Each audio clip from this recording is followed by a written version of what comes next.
Claude in the City by Alex T. Smith. This is Claude. Say hello, Claude. Claude is a dog. Claude is a small dog. Claude is a small, plump dog. Claude is a small, plump dog who wears a beret and a lovely red jumper. Claude lives in a house with Mr. and Mrs. Shiny Shoes. Here they are now. Claude also lives with his best friend, Sir Bobbly Sock. Sir Bobbly Sock is both a sock and quite bobbly. He is grubby and smells a bit like cheese. Every morning after breakfast, Mr. and Mrs. Shiny Shoes put on their shiny shoes and their warm coats. Claude watches them from his bed. He watches them with one beady eye open and one beady eye closed. Like this. Or sometimes like this. "Be a good boy, Claude," says Mr. Shiny Shoes. "We'll be back soon," says Mrs. Shiny Shoes. And off they go to work. As soon as the door has closed behind them, Claude opens both beady eyes. He takes his beret out from underneath his pillow and pops it on his head. Then he decides what adventure he's going to have that day. Part 1. One morning, Claude put on his beret and decided to go to the city. "I think I will go to the city," he said, and he did. Sir Bobbly Sock came too, as he didn't have anything else planned that day. Claude had never been to the city before. He couldn't believe how tall all the buildings were. They stretched right up into the air, and some of them disappeared into the clouds. Sir Bobbly Sock was glad that it wasn't him who had to clean the windows. The city was big and bright and very, very busy. There was so much to do. First, Claude and Sir Bobbly Sock went for a walk. They walked down one long road and up another. Everybody seemed very friendly. Cars peeped their horns, and some drivers shouted out to them. But it was too noisy for Claude to hear what they were saying. Sir Bobbly Sock was slightly deaf in one ear, so he was no help at all. Next, they went to look at the pigeons. There were lots of pigeons in the city. Claude looked at them very closely and from every angle. He looked secretly, shyly, and as if he was trying not to look at them at all. Claude decided that he liked pigeons very much indeed. By 11 o'clock, Claude was feeling a little bit thirsty, so he went to a fancy cafe with Sir Bobbly Sock. Claude ordered a large hot chocolate with marshmallows and a straw. Sir Bobbly Sock ordered a big fruity cocktail, which looked more like a plant pot. Claude's drink was delicious, and he drank every drop. Sir Bobbly Sock wasn't sure where to start.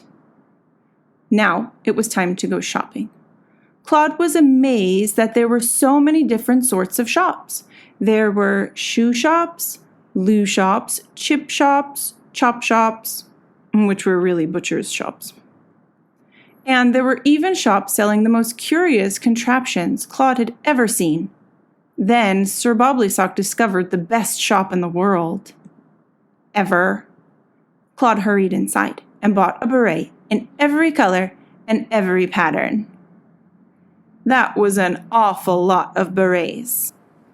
As they were setting off to find some lunch, Claude spotted a very interesting building. It had lots of steps, some big pillars at the front, and it was exactly the same color as Juicy Bones. Juicy Bones happened to be Claude's favorite things, after Sir Bobbly Sock and his beret. So Claude and Sir Bobbly Sock went inside. A helpful person sitting behind the big desk told them the building was an art gallery. "Here is a guide," she said helpfully, and handed Claude a guidebook. "It tells you what is in each room." Claude said, "Thank you," and left his boxes with her and set off with Sir Bobbly Sock. They really liked looking at things and wanted to start straight away. The first room Claude and Sir Bobbly Sock went into was full of sculptures. Claude discovered sculptures were bits of art that weren't in frames, and you could walk around, but absolutely not touch it all. Claude was very interested. Some sculptures were enormous, titchy, very rude indeed. Claude looked at his guidebook. It said, "Go into the next room." So he did. On the walls were lots of pictures in swirly frames. Claude and Sir Bobblysock sat down on a handy bench and looked at them.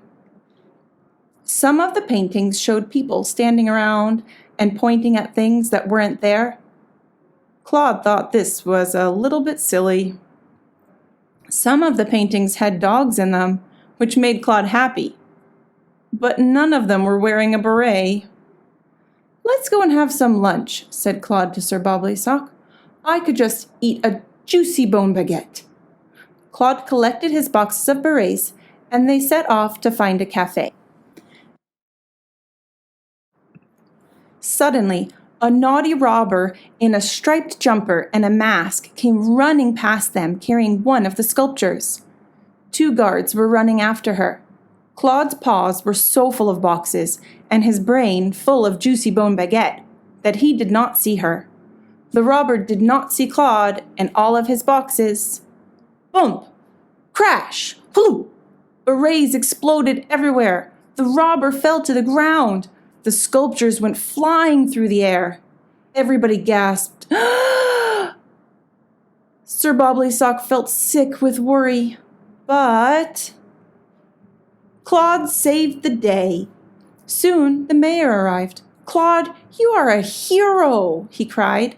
He gave Claude a medal and whisked him and Sir Bobblysock off for a slap-up dinner. Back in the kitchen of Mr. and Mrs. Shiny Shoes' house, Claude and Sir Bobblysock snuggled down in their beds. Claude closed his beady eyes. A little later on, Mr. and Mrs. Shiny Shoes came home from work. "Where on earth has this medal come from?" asked Mrs. Shiny Shoes. "Do you know anything about this, Claude?" "Look, he's fast asleep," laughed Mr. Shiny Shoes. "We'll have to find out in the morning."